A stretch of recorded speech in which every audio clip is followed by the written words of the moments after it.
Welcome back to Learn SKN, and today we have a special video. Today we're going to be looking at the January 2020 CSEC exam paper 2. The January 2020 CSEC exam paper 2. And before we jump into the crux of the matter, let's just highlight something. This is the syllabus for Principles of Business, the one we have been following for all these videos since as of last year. And you realize that the syllabus was changed in 2017, and so therefore it's effective for examinations from May, June 2019. So the first time the exam was given based on this new syllabus would have been last year, May, June. So of course I'm going to do the May, June paper 2 after the 2021, and so you realize that these two exams would give you a better idea of what's coming up for the near future. This will be the format for exams in the near future. Normally CSEC try to revamp their syllabus maybe every 5 years or so, maybe something longer, but normally they aim for every 5 years. So you can safely say for the next 5 years this would be the format for the new Principles of Business paper 2s, at least paper 2s. Paper 1s, the ones I've done so far, they would still be relevant because they have a bank of questions and just pull. Alright, let's not be fooled. The syllabus might have been revamped, but a lot of the content still holds true from previous past papers, 2018, 2017, 2016, 15, those dates. So it's just they kind of reshuffle some of the content, add some content to update the from what's going on, this whole technological movement and stuff like that. So they would change that. So but for the most part, most of the content would be the same, but the format of the exams tend to change. I remember back in my day when I did Principles of Business, you had some heavy questions. One question worth 20 and 25 marks, but today you realize that a 20-point question has been broken down into a 4 points here, a 3 points there, 6 points there. So no longer do you have to write this epistle for an answer. Back in our day, you had to write paragraphs for an answer. You have to just go to town on a question. But today, they kind of break it down into smaller chunks. So you guys today are very, very lucky. It's far easier to pass exams today than it would have been a few years back. All right, so just letting you know that the past papers from 2019 onwards for the next 5 years are crucial. So make sure you like, subscribe, click the notification bell so you know when I drop the May, June 2019. We're gonna drop the 2020 today. So without further ado, let's jump right into it. The CSEC January 2020. All right, so the first question from this paper is outline two functions of management. And let's just jump straight to the textbook and we see the functions of management. So let's look at the slides first then. Based on the slides, you can see the functions of management. All right, functions and responsibilities of management. All right, and the first, we have a whole bunch here to choose from: planning, organizing, coordinating, staffing, directing, delegating, motivating, controlling, communicating. All those are the list of functions of management. So the question is asking us to just two. They're asking for just two. And we have a whole lot to choose from. You have, look at this wheel here, this flow chart here. You have planning, motivating, communicating, staffing, delegating, coordinating, controlling, directing, organizing. So choose any two, the ones that you're most comfortable with, and that's you can use to answer the question. So planning. Planning establishes short-term and long-term goals and objectives and determines the resources and tasks necessary to achieve this. That's planning in a nutshell. The planning process begins with management producing a strategic plan for the organization, often driven by the vision of the leader. So this question is worth just 4 marks. Outline means not list, outline. So you see they give you all this space here. Please use the people's space. Please fill out the people's space. Don't just use 2 lines and say planning, organizing. Don't list. Outline. What outline means is that you're going to give a brief description. So about one sentence worth of answers. So you're going to put planning, and then you just say what planning entails. You're going to put delegating. You're going to say what delegating entails. Or controlling, and you say what controlling entails. Or coordinating, what coordinating entails.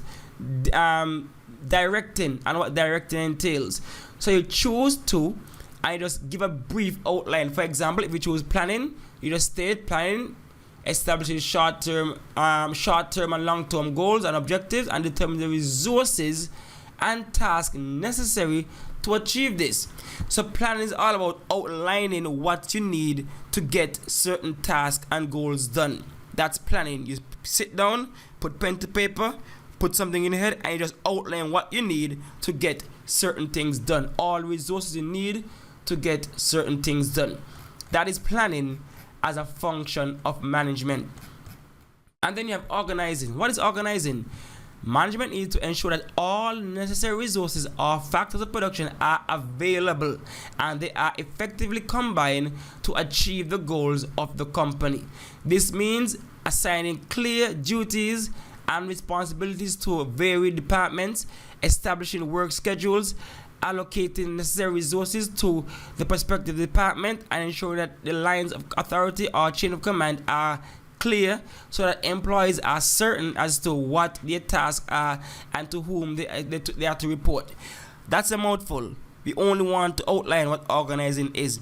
So whereas planning is sitting down and outlining what you need, the resources you need to get to achieve the goals, organizing means you actually bringing those resources in line. You bringing those resources into play. You allocating all the resources you need in order to get your job done. You as a manager, you have to bring the resources in. You have to be the one to get them, source them, and make them available for your employees. You are the one who have to go and get the proper staffing, go and get the proper equipment, go and get the proper funding. You have to, as the word say, organize, bringing everything together so that you can get the goal accomplished. So that's organizing. Now, if you choose to go with directing involves assigning tasks to employees and ensuring that these are clear, achievable, and in line with overall goal of the organization. Clear enough? Directing, just like a movie director. You tell them what to do. You outline what needs to be done, who is going to do it, how it should be done. Directing involves assigning tasks to employees and ensuring that these are clear, achievable, and in line with the overall goals of the organization. That's directing. They go on to say the performance of employees also needs to be assessed on a regular basis to make sure that their work is satisfactory. So we don't have to go into all that. Again, outline a brief 1 sentence, 2 sentences to tell you what that function is. Then you have controlling. The performance of employees needs to be monitored against the standards of performance that can be set. That has been set. This helps manager determine whether the organization is on target to achieve its overall goals and objectives. So controlling means that you as the manager, you have to be aware of what is going on, and if it's not to your liking, step in, change it. You have to know if what you have organized, your plans, if they are being done in accordance to what you want, what the company wants, what the goals are for the company. So you have to monitor, make sure that they are doing what they are supposed to be doing. That's controlling. So controlling as a function means that you are aware of what is going on and you step in now and then to make sure that what you need done is getting done in the way you want it to be done. What goals you have set are being done in accordance to what you want done. You have to monitor. You can't just leave the company to run itself. You have to monitor what's going on. At the end of the day, you are the one who is in control and you take responsibility if things don't work out. Then you have coordinating. All factors of production and the departments of the business function must work together to reach the overall organizational goals. So coordinating means that you as a manager pulling all the strings. You have to make sure that all the departments, the accounting department, the sales department, marketing, everybody is working together as one unit in order to get the goals achieved, coordinating. All right, it takes real skill to be able to coordinate a whole business. And so you as a manager, that's one of your main functions. The coordination of this reduces the risk of departments functioning independently and competing against each other. When departments compete, the function is in isolation. They can pursue goals that are not in the best interest of the company on a whole. So coordinating means you are bringing all the departments, different resources together so that they can function in unison as one. That's basically coordinating. Then you have delegating. Now, delegating involves sharing the workload across the organization from top management down to middle and junior managers, supervisors, and floor employees. So what delegating simply means is you giving your subordinates authority, giving them responsibilities and authorities to do certain things. So you don't just be the only one in charge of something. You don't micromanage. You say, okay, you do this, you do that, and then you come back and you have to, of course, monitor and control, but you don't have to be micromanaging. So delegating is giving your subordinates, authority to carry out certain tasks. So you trust them to do certain tasks. That's delegating. You don't do everything on your own. You're in a one-man band. You share out responsibility among your subordinates as a manager. Then you have motivating. It is important to create an environment in which employees feel enthusiastic about their jobs and therefore accomplish their assigned task to the highest standard possible. So you have to make your employees feel good at their job and their work so that they can give their all, so they can be productive. You don't want anybody to feel dejected and rejected and, depressed on their job, or else they are not going to do or fulfill their role. You have to make them feel good and comfortable and want to work for the company. They say the company as us and not them. So motivating goes a long way into doing this. There are different ways of motivating your employees, whether it is to money or other fringe benefits. It's up to you as a manager to know what can help to keep the morale in your company high and people willing to come to work every day and putting out 110%. That is on you. All right, so that's basically most of what, functions of management, the major functions of management. And of course, you have to communicate as a manager. You have to be able to communicate, talk to your people, talk to your workers in an effective, and don't talk down to your workers. You have to be more of a people's person so that that can go away along with to motivating the workers also. You don't want anybody talking down to you. So all these are functions of management. So with that, you would have accomplished the 4 marks. Choose to go to town, and that would be the answer for this question. Outline 2 functions of management. And I've done a video on management that I'll link in the description or at the end, so you can click the video and see what we discussed for that part. Then number 1B, list 4 characteristics of a good leader. 4 characteristics of a good leader. And we also looked at that already, and I will link that video also for the characteristics of a good leader. But we're going to run through it again quickly so you understand what we are talking about. All right, leadership styles, and then we have good leader. So characteristics of a good leader.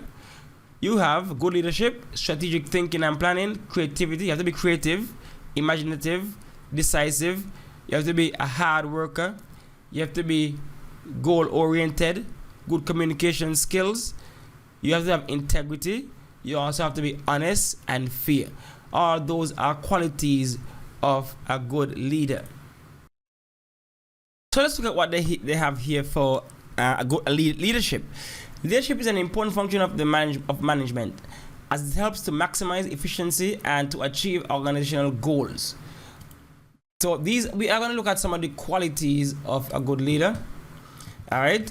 So we're going to see it come out in this. All right. Not all managers will make good leaders. So we're not gonna marry management and leadership. Good leaders set challenging Good leaders set challenging but attainable goals or objectives and motivate others to achieve them. They will act with honesty, so honesty coming out, so you must be honest. They make intelligent, informed decisions, so they must be able to think and make intelligent and sound decisions. So good decision making usually gain respect of others. Good leaders are flexible. All right, so you must be flexible as a good leader. They may adapt to different styles of leadership as the situation requires. For example, you can be a democratic when it is important to consult with employees about important decisions that may affect their jobs and working conditions, or even be autocratic when important decisions need to be made quickly, where there is no time to consult with others. So these are the qualities of good leaders. All right, so you just choose how many they ask for. Let's see what they ask for. Outline 4 character lists. So this is just a listing vibe. So you see 4 marks lists. So this one is not outlined, it's list. So when you see on the CSEC paper list 1 2 3 4, list simply means 1 2 3 4. So in this case, what you do, you would just go leaders, strategic thinking and planning, good leadership. So they have to be creative, imaginative, decisive, hardworking, perseverant. They persevere, good with people, communication skills. They are willing to learn. They listen. They have integrity, and they are fair. So all these are characteristics of good leaders. Now you can even go and use some of the characteristics of a manager. All right, some of the characteristics of a manager. So good managers, and that could help in also outlining the characteristics of good leaders. I mean, I know not all managers can be good leaders, but some of the characteristics can be used to apply to that. But for now, we are just going to stick with these ones, and these are the ones that make you a good leader. All right, next question on this paper here. We have C, define the term teamwork. Define the term teamwork. So a simple definition, normally for CSEC, a definition is normally worth 2 marks. All right, so you have to define the term teamwork. And so the textbook has outlined teamwork here, and the textbook has teamwork involves dividing up the workforce in an organization into small teams of employees and giving them the responsibility of planning, organizing their areas of work. So that's what teamwork basically is. It's dividing your workforce into groups, all right, could of course 2 or more, and put them together to accomplish a goal, to accomplish a task. So it involves dividing up the workforce into an organization into small teams of employees and giving them the responsibility of planning and organizing their areas of work. That's what you put for that answer. Now, of course, you can. One thing I always encourage is for people to write in their own words. I don't really like the word salads that came verbatim from a textbook. So, of course, you know what teamwork is. Most of y'all would be part of sports teams and stuff like that, so you know what it is. So you don't need a textbook definition for that one. So it's just a group of people, a group of individuals, 2 or more, coming together to achieve, working together to achieve a similar goal or to achieve a certain goal.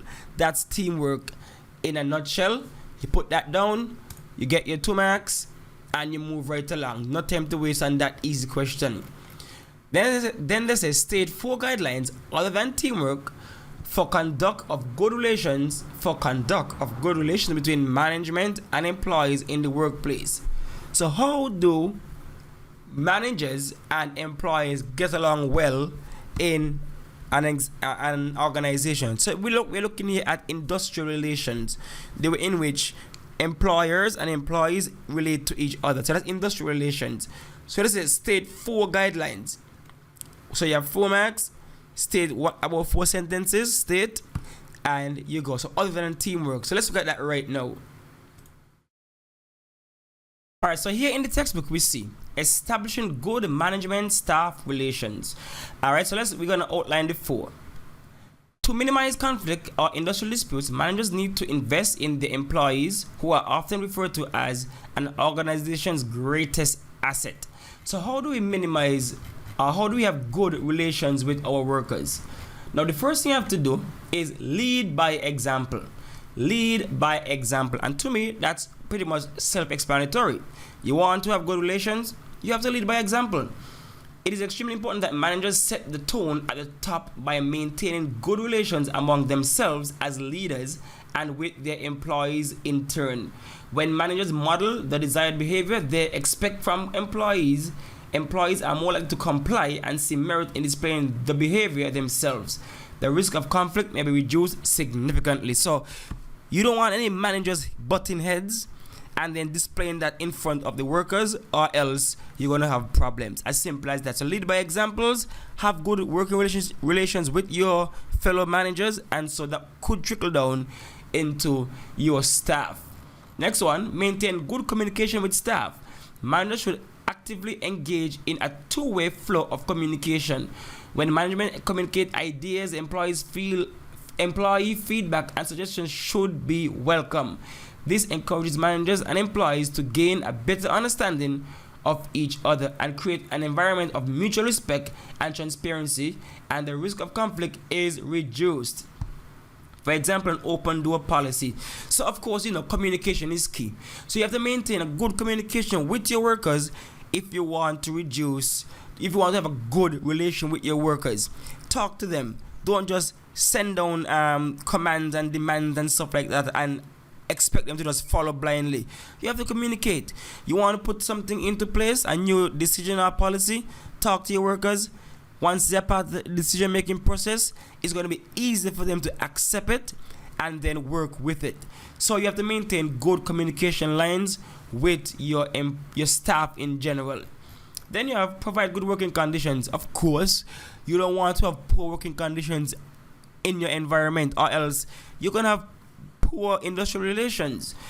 Imagine you go to work every day, the place hot, the AC off, sticky, smelly, the bathroom not proper. Like, that's no way for anybody to work. And of course, they're not going to have a good relationship with management.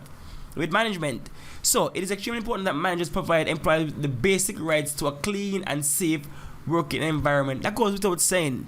Whatever the job is, where employees are expected to be productive in an unhealthy and unsafe workspace, resentment builds towards management and the conflict follows. So provide good working conditions, and more than likely you're going to reduce any conflict in the workspace. Then you have reward employees for their efforts. Don't just be punitive all the time. Don't just be negative. When people do good in the workplace, you have to encourage them. You have to encourage and reward them. A good manager does not merely focus on the bottom line or profit maximization. While it is important to ensure that profit is made, it is also important to take the time to recognize and reward the employees, as they are the driving force behind a successful, profitability of the organization. So your workers are your biggest assets. You treat them right, they're going to treat you right. So these are guidelines that any manager should follow if they want to maintain good relations. So 4 guidelines other than teamwork for the conduct of good relations between managers and employees in the workplace, and we just went through a bunch of them. Alright, so provide good working conditions, reward the employees for their efforts, maintain good communication with staff, and lead by example.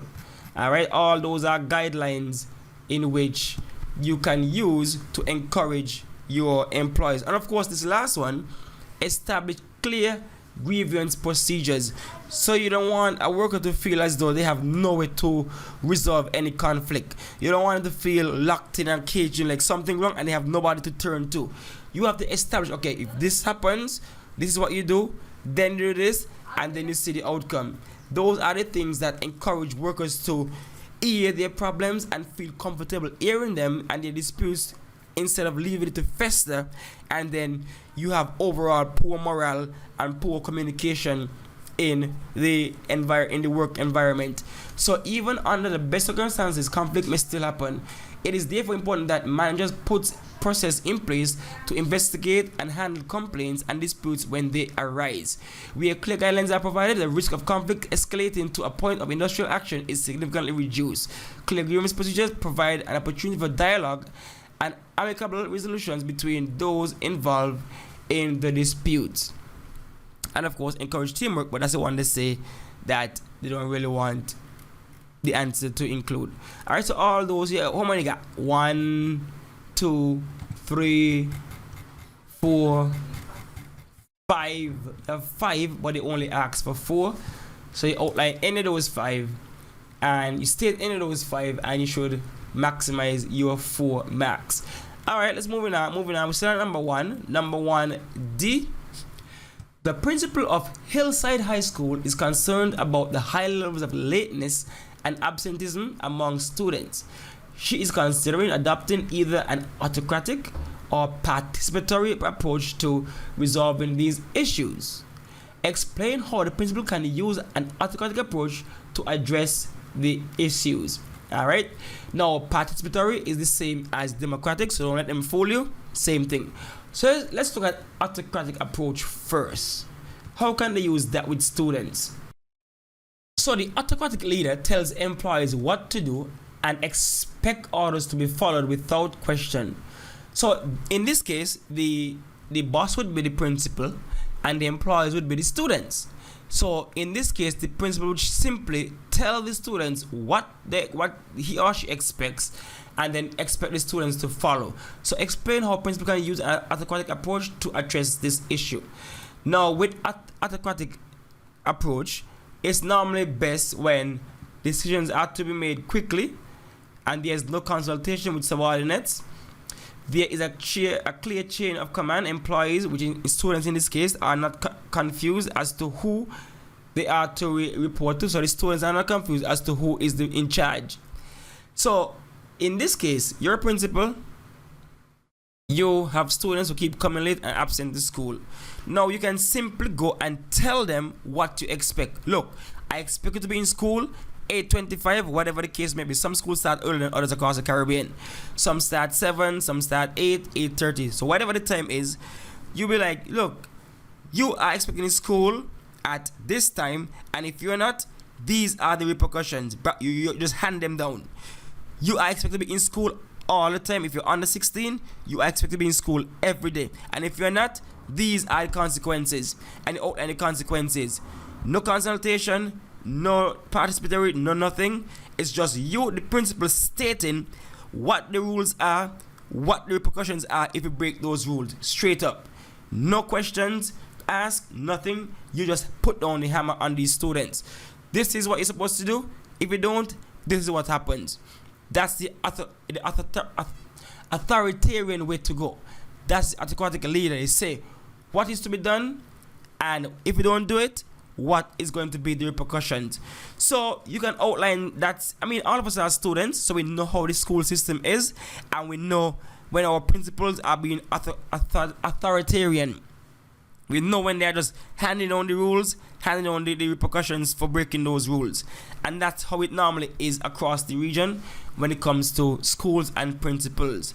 Don't come late. You come late, you get 2 lashes, full stop. You come late, the gate is going to be closed. You cannot come in until after a certain time. You're absent, we send the truancy officer for you on your first offense. You come school 3 times late, you get detention.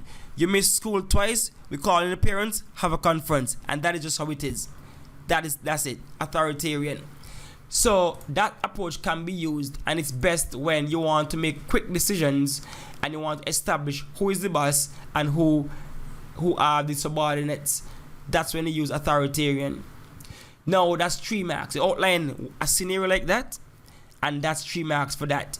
So you explain how principal can use autocratic approach to address the issue of lateness and absenteeism, and you get the 3 marks for that. No consultation, no input from nobody. The principal just do what they want and say what they want, and you have to abide by that. Now the other side of the coin is the principal can use the participatory or the democratic approach. What exactly is that? Now, what is the democratic approach? That's where you involve the students in the matter. Alright, you involve the students. A democratic leader consults others, in this case the students and teachers, managers and employees, involve them in the problem solving and decision making. Information and ideas about work, in this case school, and the future of the business, in case the school, are shared and discussed openly before the manager make an informed decision on what action should be taken. Now, when do you use this? Employees may feel, or in this case students, a greater sense of belonging within the school as they are actively involved in the decision-making process. Teamwork is encouraged. The leader provides a scope for the development of the students, their creativity, innovation, and sources of the team. Okay, so let's break it down to the school setting now. Now, you are a principal. You have a problem with lateness and absenteeism. So in the participatory approach, you're going to go to the students as a principal, call them in, talk to them, see what the problems are, see why they are late, see why they're absent from school. Then you involve them in the decision-making process as to what the repercussions would be for when you're late. So you go to the students and you say, look here, I realize you're late, I realize you're always absent. Now, why are you always late? Why are you always absent? You know you cannot be late, you cannot be absent in school. That's against the rule, that's against policy. Now, what do you think we should do with you if you are late? Maybe twice per week, 3 times a week, or if you're absent twice or 3 times a week. The students are going to give you all kind of answers, well, sir, ma'am, okay, if I'm late, you could punish me, you can give me 2 lashes, you can give me detention, you can whatever. The principal say, okay, alright, I agree. If you're late twice a week or more than twice a week, you're going to get detention. You agree? Yes, we agree. So that now, when the students come school late twice or 3 times a week, or absent twice or 3, whatever the situation is, they know what the repercussions are. They accepted it, and so now they feel responsible. They were like, okay, this is my fault. I'm the one who came late. I'm the one who's going to take. And so they feel better taking the punishment for that situation. Or, if you would have discussed with them, why they are late, you can offer suggestions. They say, but sir, ma'am, my parents this, my parents that. Then you understand, okay, I have to talk to the parents, try to work something out. I can't come down too hard on the students because it's basically the parents' fault. So you have a PTA meeting, you discuss. Or you say, okay, well, child, you wake up, earlier. You give suggestions. Do this, do that. In the morning, iron in the night. Fix it, ma'am, do a little meal preparation. Wake up earlier, that kind of stuff. So that's what the participatory would look like if you could discuss with students. All right. But the authoritarian is quicker. This is what you do. This is the repercussions. Boom, no questions asked. So everything have both leadership styles have the advantages and disadvantages. Just outline what approach you would use based on a leadership style to address this issue. Alright, so that's it for number 1 for the January 2020 CSEC past paper. That's it for number 1. So, of course, we're not going to take that long to accomplish number 1. So, we're moving on to number 2. Number 2.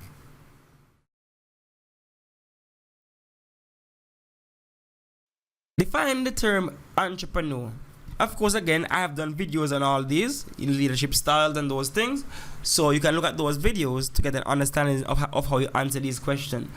Define the term entrepreneur. What is an entrepreneur? Now, an entrepreneur can be defined as the person who takes the financial risk to start a business. So the other person who takes the financial risk or the risk of bringing all the factors of production together to start a business. That is an entrepreneur in a nutshell. List 4 characteristics of the typical entrepreneur. So you have to list here. So 1, 2, 3, 4 characteristics. 4 characteristics of a typical entrepreneur would be, of course, 1 would be they are goal-oriented. 2, innovative. 3, flexible. Let's look at what the textbooks say so that you can have something to look at. Alright, so entrepreneurship. So the characteristics of the entrepreneur, as I said before, they are creative, innovative, flexible, they are good at problem solving, They are people oriented, so people person. They are goal oriented, so they are always about accomplishing something. They are persistent and persevering, and they take calculated risk. So those are the characteristics or the traits of a good entrepreneur. So list 4 characters of the typical entrepreneur. So all you have to do is list, and so you list any of these, and that should be the answer. Now we go more in detail in the video that we did for characteristics of an entrepreneur. So you check out that video and you can go more in depth with that answer. All right, we discuss all of them: creative, innovative, flexible, goal oriented, persistent, perseverance, and willingness or propensity to take calculated risks. So those are the characteristics of a good entrepreneur. So you list them, you get your 4 marks. All right, C. Describe 2 roles of an entrepreneur. Again, very simple. Describe those. So they said describe, so that is why it's 4 marks. So you use up your lines as usual. So you have to describe now the roles of an entrepreneur. So let's look at that. Describing the roles of an entrepreneur. So these are the functions or the roles of an entrepreneur.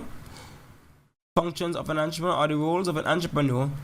And of course, you have a whole list of the roles of the entrepreneur out right here.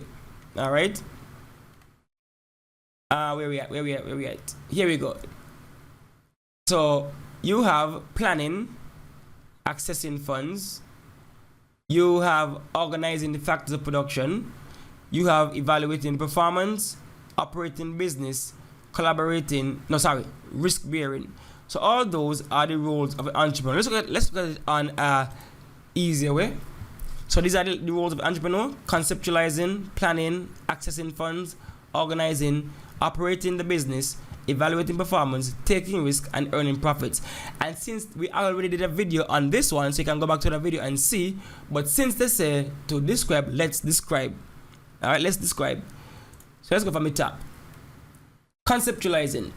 Now, this means you as the entrepreneur comes up with the idea for the business. So you sit down, sit at home, wherever you function best, and you think of an idea that isn't being met out there. You sit down and say, okay, what exactly isn't being offered out there in the world of business?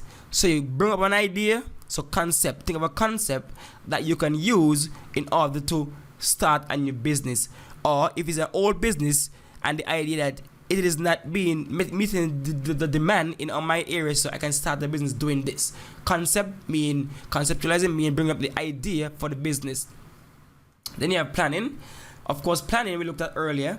Planning looks at how you as an entrepreneur, your role is looking and seeing what resources you're going to need in order to get this business done. So the idea of planning is looking for the resources you need in order to get this business done. The human resource, the natural resource, whatever you need to get the business done. So that's planning. Then you look at accessing funds. As it says, you have to go out and find a way to get the monies to start the business. So accessing funds literally means you as an entrepreneur have to go out now and look for the means of getting the business started. You have to go to the bank, go to the family, go to friends to get the resources needed to start the business. So that's accessing funds as a role of a role of the entrepreneur. You have to go and source the capital to start your business.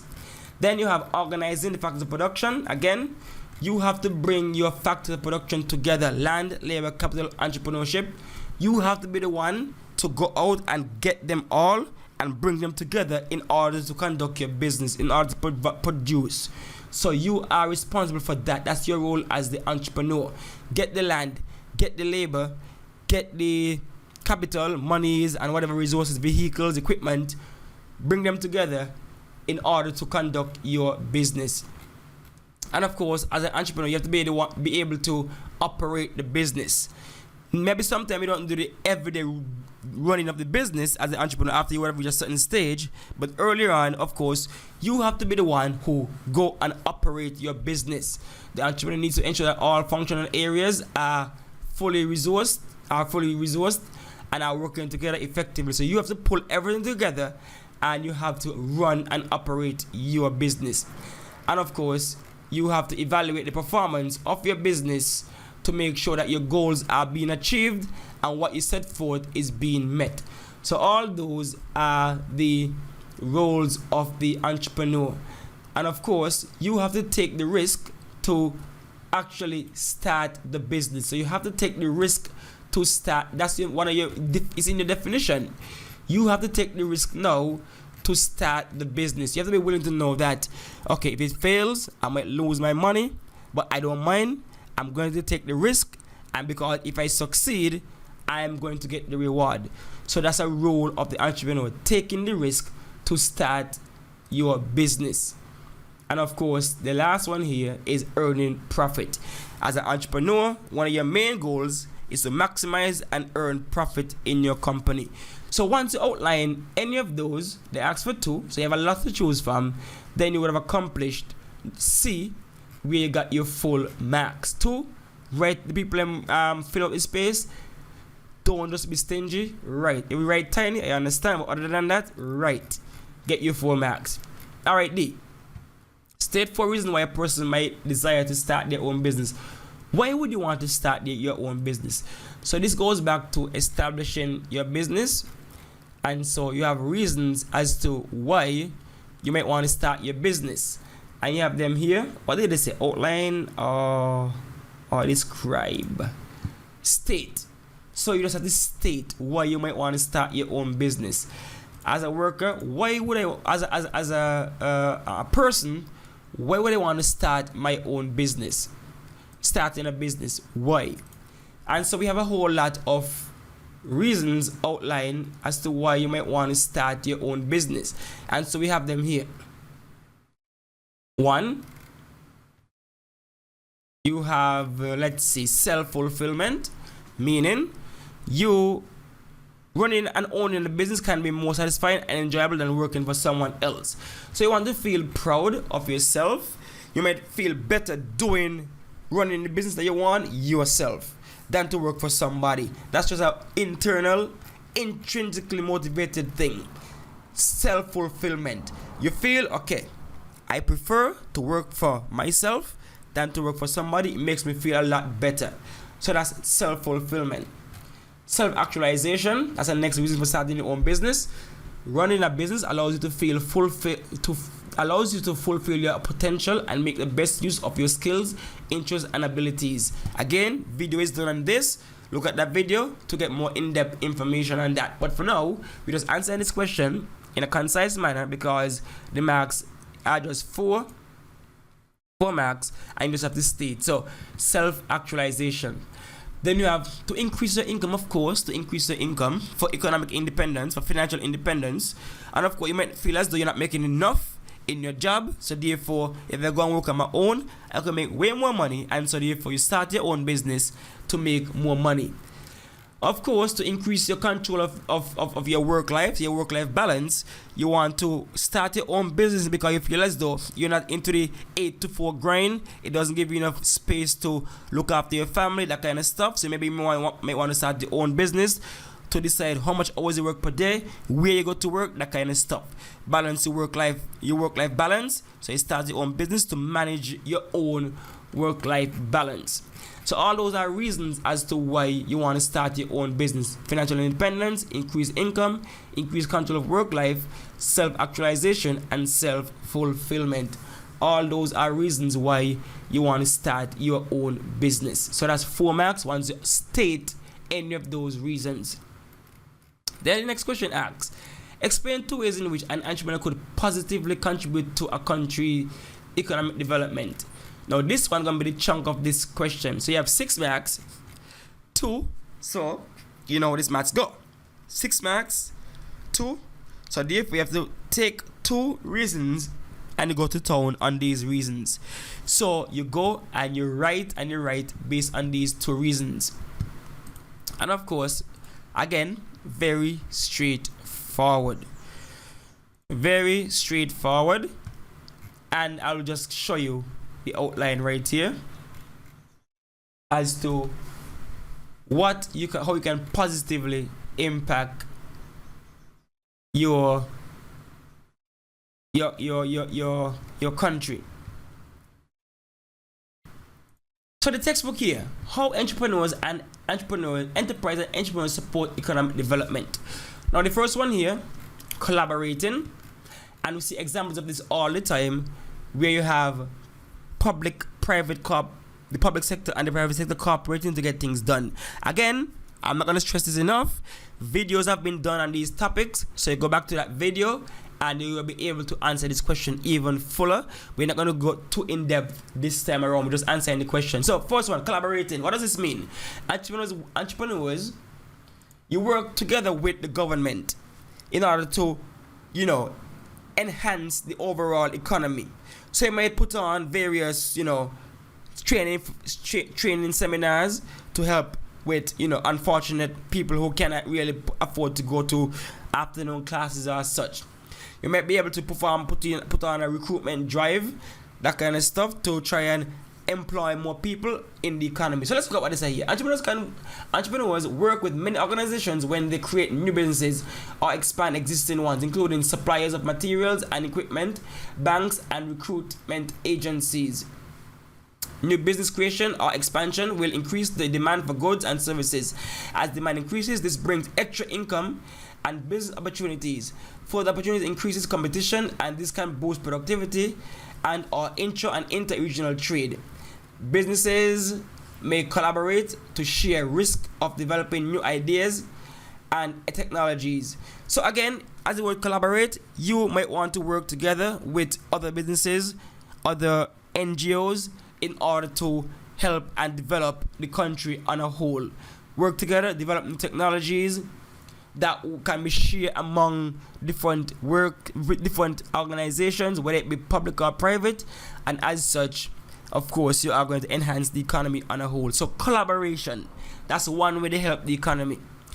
And of course, providing goods and services to satisfy citizens. This one is pretty straightforward. Businesses provide goods and services.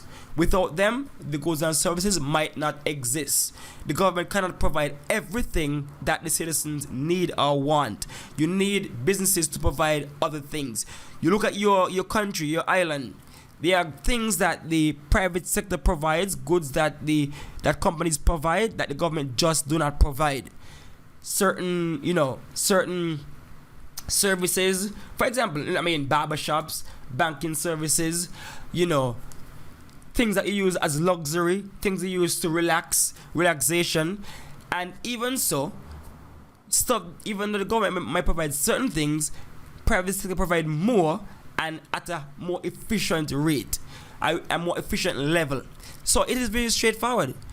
Businesses provides goods and services that citizens in a country are able to take advantage of, and it is sometimes for their own benefit, or else without the businesses, they are simply not going to be available. Do you think the government would have gone and created iPhones and iPods and earpods and all those things? No.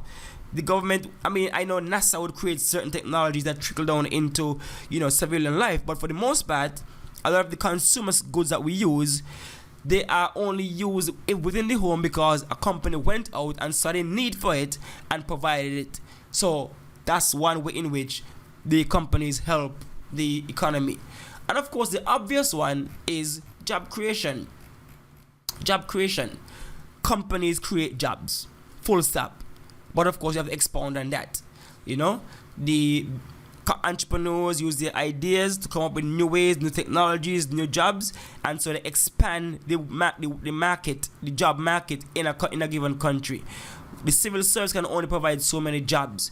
You need the private sector and other companies who are smart and innovative to create new industries, new ideas. Look at the whole of Silicon Valley, whole technology. Back in the day, a lot of jobs were created in manufacturing. Today, not so much. You have a lot of different types of jobs being created, services, products that you didn't know people needed. So, of course, you have various job descriptions out there now that the government cannot or would not be able to provide. Then you have contributing to nation building. Of course, businesses help in training the youths, help in providing scholarships that can enhance young people, to enhance the overall human resource that can in turn be used to build the nation. They can help to engage in poverty alleviating facilities. They actually provide jobs that offer money to people that they can use in order to get out of poverty. A lot of they have private schools, private universities that offer education so that people can enhance themselves and in turn enhance the overall country. Businesses collaborate across the region that can come together and strengthen diplomatic bonds between countries, and so build overall, nations and stuff like that. So, you can see, this is a commonsensical question. You can see how, businesses contribute to the country's economic development. Let's not forget the simple fact that businesses provide taxes that countries use in order to, alleviate poverty or redistribute income. You see, businesses provide taxes. The main source of revenue for government is taxes.